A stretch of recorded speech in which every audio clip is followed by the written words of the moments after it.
কইরা পারাই দাঁড়ায়। অধ্যক্ষ আনন্দচন্দ্র দাস মহাশয় কিছু প্রশ্ন করেছে, দান তার দিতে হবে সমাধান। প্রথম প্রশ্ন করেছে, দান মা কালী কি মাছ মাংস খান? যদি না খান তাহলে কাশী পূজায় কালী পূজায় পাঠা বলি দেয় কেন?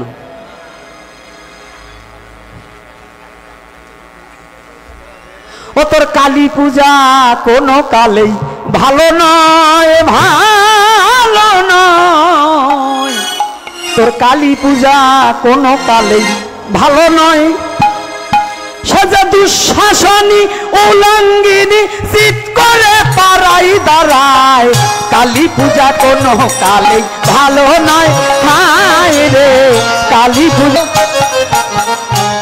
কালী পূজা করে লঙ্কার রাবণ, সবাংশেতে হলো নিধন। হয়েছে নাকি? কালীর পূজা করে লঙ্কার রাবণ, সবাংশেতে হলো নিধন। আমি কি ওই পূজা করে, আমি কি ওই পূজা করে হব নিধন? মাটির মূর্তি গড়ে কালী যে কালী পূজা করা হয়, তাহাতে পাঠা বলি যাহারা যে দেয়। অল্প জ্ঞানী স্বল্প বুদ্ধি সমাপন্ন হয়। তান্ত্রিক এবং রাজসিক জানিবে নিশ্চয়, তারা কোনো ভক্ত কিন্তু এ জগতে নয়। তাহাদের হাতে পা খেলে কৃষ্ণ ভক্তি দূর হইয়া যায়।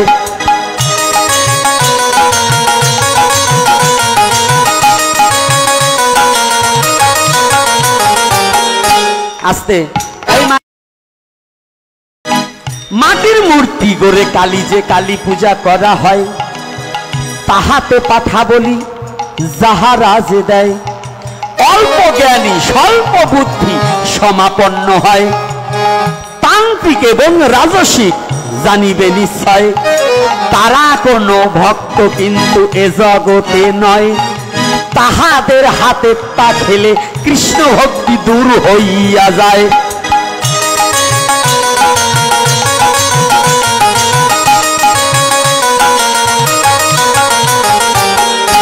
আস্তে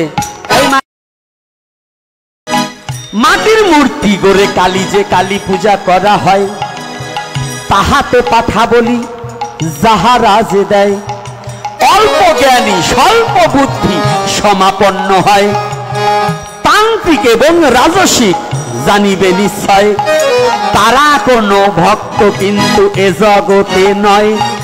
তাহাদের হাতে পা খেলে কৃষ্ণ ভক্তি দূর হইয়া যায়।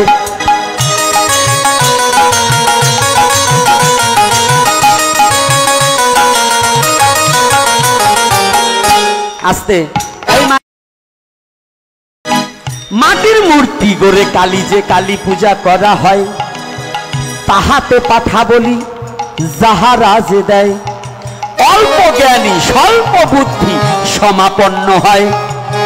তান্ত্রিক এবং রাজসিক জানিবে নিশ্চয়, তারা কোনো ভক্ত কিন্তু এ জগতে নয়। তাহাদের হাতে পা খেলে কৃষ্ণ ভক্তি দূর হইয়া যায়।